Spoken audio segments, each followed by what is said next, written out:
תודה רבה, ואני מתנצל שאני אתן את ההרצאה שלי באנגלית, אבל לקחתי ברצינות את ההוראה שקיבלנו לדבר פה עד 15 דקות, והיה לי יותר קל לכתוב את ההרצאה באנגלית, ולכן אני ארצה באנגלית. המטרה של ההרצאה היא בכל מקרה להוסיף ממד נוסף לדינים היו עד עכשיו, להכניס את האלמנט של צריכה או של ספנדינג למשוואה הזאת של תרבות כלכלית או של כלכלה ויהודים. Being Jewish has always been interconnected with consumption. Jewish dietary requirements, dress prescriptions, as well as the use, as well as the use of special objects for ritual purposes are just a few of the examples of how Judaism delineates consumer practices as markers of distinction.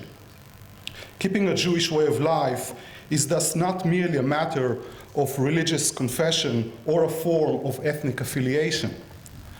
It also involves a distinct use of or shunning of use of various material objects.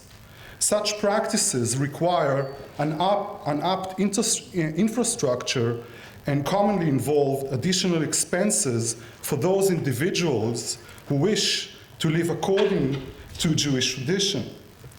Given the interface between identity and expenditure, it should come as no surprise that Jewish discourse inclines to juxtapose general economic trends with aptitude to maintain Jewish life.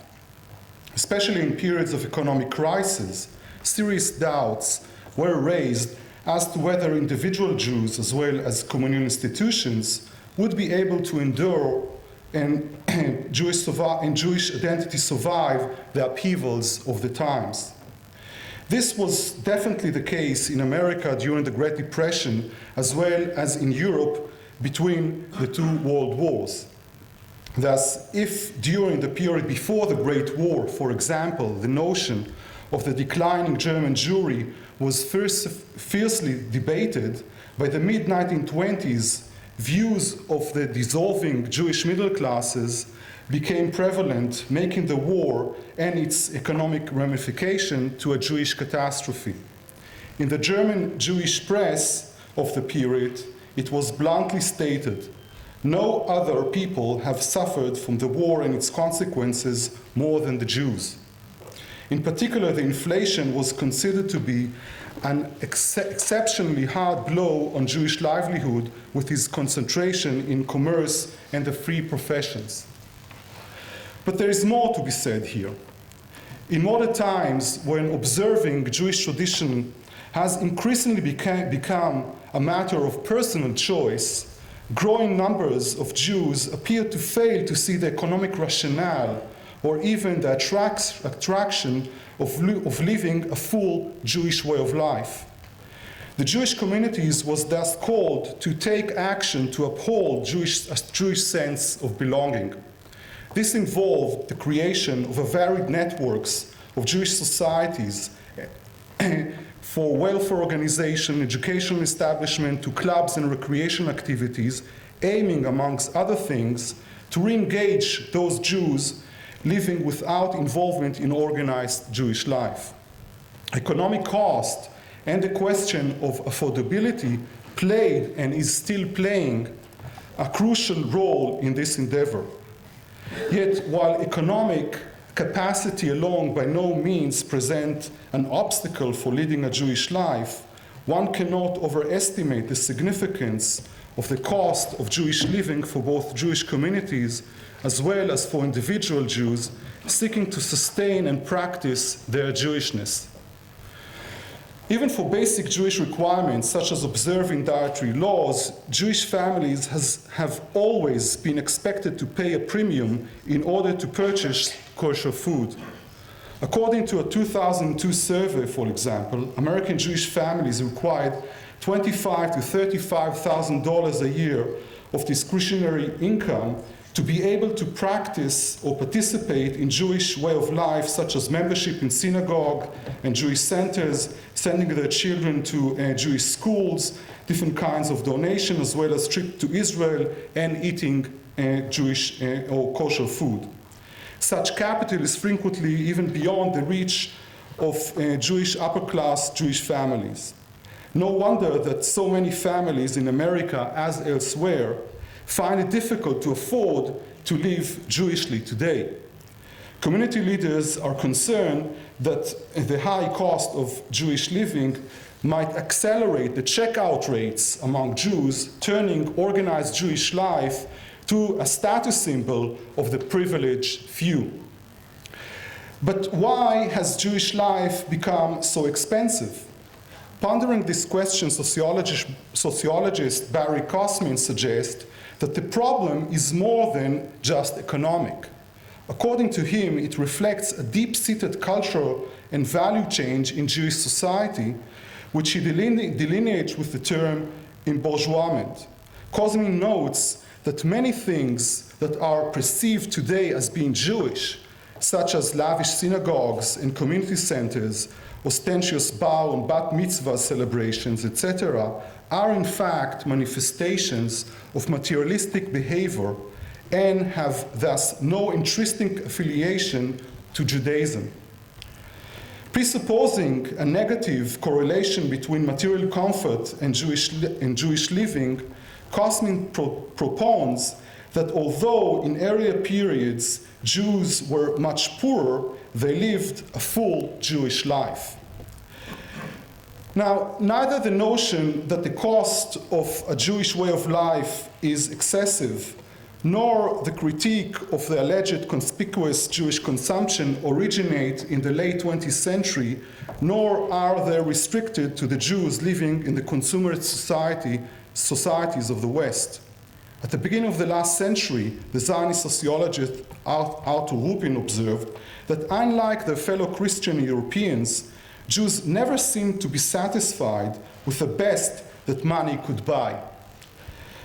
Relating this idiosyncrasy of Jewish life to the alleged classless or in-between position of Jews as a minority group, Rupin explains that unlike the Christian who is usually content when he has arrived at the standard of his class, Jews never developed a fixed standard of living and therefore are always in a state of uncertain equilibrium, always pushing forward, never satisfied.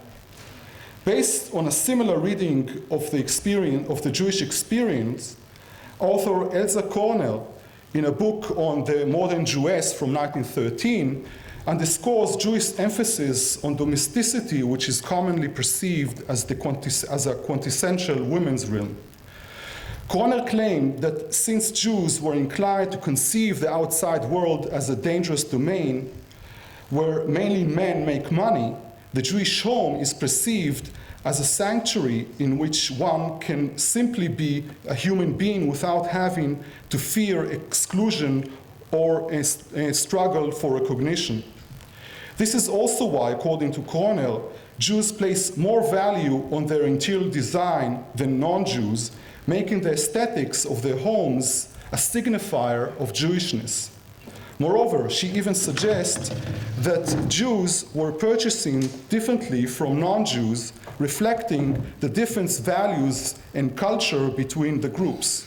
Thus, for example, according to Cornell, a non-Jew who could afford to buy a house would purchase a family home, while as a Jew with the same income would be inclined to rent an elegant apartment in a sought-after neighborhood in the city rather than building his own family house in the suburbs. At the same time, Cornell notes that many Jewish families were living beyond their means, a disposition she ascribes not only to a certain female aloofness from money matters, but also to the psychology of the Jewish situation that conveys the centrality of the Jewish concept of kavod. Her understanding of the concept of kavod is akin to the bourgeois idea of respectability. Now, according to Cornell, the Jewish urge for kavod or respectability originated from the times when Jews were confined to ghettos, closely huddled together in small spaces, isolated from the rest of the world. Jews formed a kind of a closed society in which respectability became an important mechanism for regulating social life in these areas of living. Cornell adds that what came to be material status symbols such as clothing, housing, charity, and gift duties were an integral part of this way of life. Such speculation about a Jewish way of life notwithstanding, Jews has good reasons to complain about the cost of being Jewish. In the early modern periods, for example, Jews were required to pay special taxes for securing tolerance of the authorities. These levies took different forms. One particular notorious method of taxing was to force Jews to purchase certain goods in order to obtain different certificates and permits. A well-known case is the so-called Judenporzellan. In order to boost the production of his newly founded porcelain factory, Friedrich the Great issued a decree in 1769 binding Jews under his rule to purchase the king's porcelain. In this way, he not only secured a consumer market for his goods in Prussia, but also compelled Jews as merchants to trade his product beyond the borders of his kingdom. According to some accounts, Moses Mendelssohn was among those required to purchase the king's goods in order to obtain different permits. It is said that over the course of his life, he came to own some 20 monkey figures of alleged Judenporzellan. Up until Friedrich's II death in 1786, Prussia's Jews were forced to spend approximately 275,000 talars on porcelain from the Royal Berlin Porcelain Manufacture. Some of it even remained in circulation long after the notorious decree was put out of force in December 1787. Writing in 1907, poet Tikla Skora recalls how fascinated she was as a child with an old porcelain cup that stood in her grandmother's living room cabinet. She described the cup as an elegant white object featuring colorful flowers and a figure of a woman floating over the caption of Humanité, which was written in golden letters. When she asked why the family never drank out of this cup, her grandmother hesitantly replied, "Don't touch it, my child. It tastes salty. Too many tears have been poured in it." In Skora's depiction, this alleged piece of Judenporzellan did not merely epitomize Jewish suffering and subordination in times as pointed out to her by her parents, in which Jews were not considered to be part of the humanity. It also underscored the improvement of Jewish position from the end of the 18th century.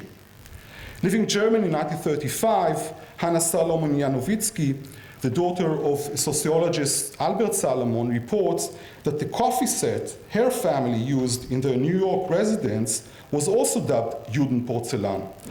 Not like Skora, who placed the Judenporzellan within a narrative of progress with emancipation at its peak, for Salomons, the porcelain set the family brought from Berlin symbolized the forced exodus from the old Heimat and the dissolution of Jewish emancipation in Germany.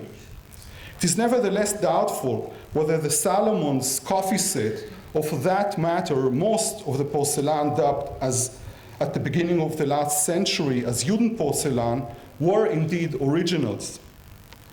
Some applied in fact, there was much confusion as to what constitutes Judenporzellan.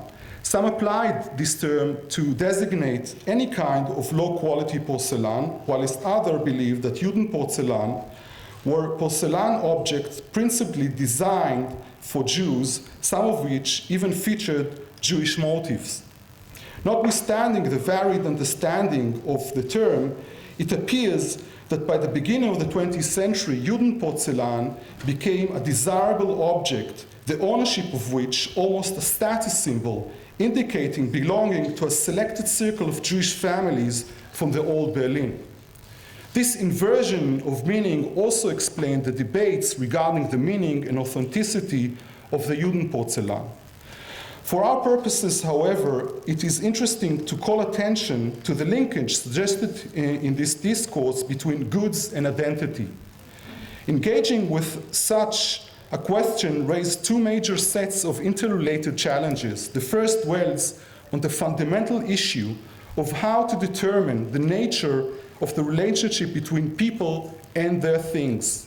The second deals with a more pragmatic but nonetheless challenging questions regarding the sources that could provide information on the material world of people that did not leave much evidence neither on their interaction with objects nor on their consumer experience more generally. Over the last few decades, some inspiring work has been published on these issues, improving our understanding of the significance of objects and consumption in the social process. Yet, although for most of us it is difficult to envision human society without goods, we still have difficulties grasping the means by which things acquire their meanings, not to mention how commodities shape the ways we perceived our world. In the context of Jewish history, this becomes an even greater challenge, given the scarce state of sources that are available for research. At this stage, we have very little information about Jewish consumer practices, let alone on different ways by which Jews allocate meaning to their belongings. Let me finish by stating that Jewish consumption is both an important realm of scholarly interest as well as a field of inquiry that further illuminates existing studies of political, social, and economics with questions of integration and acceptance, class, and gender. By placing consumption at the center of Jewish history, I believe we'll be able to unveil an important and hitherto neglected area of inquiry that will significantly widen our understanding of the modern Jewish experience. Thank you very much.